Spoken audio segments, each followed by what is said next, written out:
neck pain बा bake व्यथा आमे आजिकल प्रॉब्लमटा समस्ते फेस करछे कारण है किसी भी सर्वाइकल स्पाइन रे डिजेनेरेशन है किंबा पोस्चुरल प्रॉब्लम लाइक आप बेस समय गाड़ी चलाउछंती बेस समय मोबाइल यूज करछंती बेस समय कंप्यूटर रे काम करछंती बा कांस्टेंट गोटे पोस्चर रे आप लॉन्ग टाइम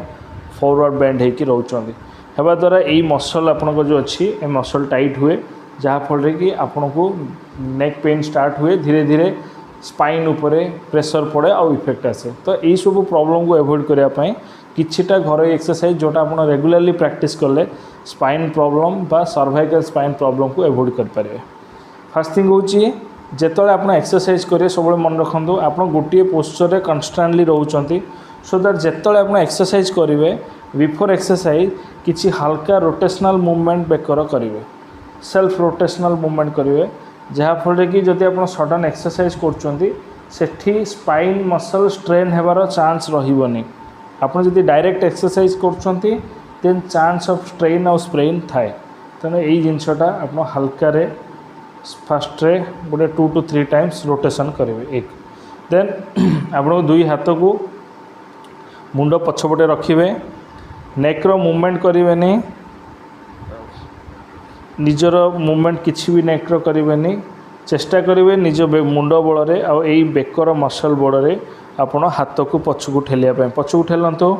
1 2 3 4 5 6 7 8 रिलैक्स देखो किसी भी मूवमेंट नहीं बट ये नेक मसल टाइटनेस होची ओके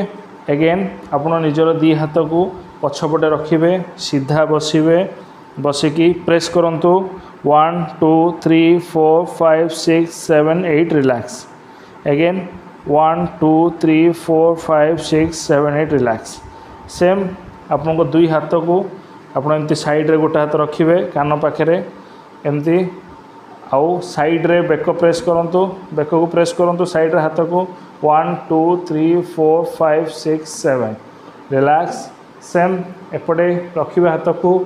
प्रेस करंतु 1 2 3 4 5 6 7 रिलैक्स प्रति मूवमेंट को आप 10 टाइम रिपीटेशन करेंगे देन आप दी हाथ को पछ कपाल पाखे रखिए रखिकी प्रेस करंतु 1 2 3 4 5 6 7 रिलैक्स 1 2 3 4 5 6 7 रिलैक्स यहाँ हूँ फास्ट आप आइसोमेट्रिक माने रेजिस्टर्ड एक्सरसाइज आप आइसोमेट्रिक कंट्राक्शन कले नेक रो मूवमेंट कले देन आप स्ट्रेच करेंगे साइड को हाथ को साइड रखिए हाथ को पूरा साइड रखु जी पार्टी निजे बेक को स्ट्रेच करूँ आ कांध को तल आड़ को नेबा चेष्टा करूँ कांध को तल आड़ ने बेक को स्ट्रेच करेंगे ये मसल स्ट्रेच फील करेंगे 1 2 3 4 5 6 7 8 रिलैक्स सेम सेपट साइड रोटेट करेंगे कांध को तल को नेबा चेष्टा करेंगे बेक को आप अपोजिट शोल्डर पटे ने रिलैक्स तापरे आपण दुई हाथ को पछपटे रखिए बेक सीधा रखिए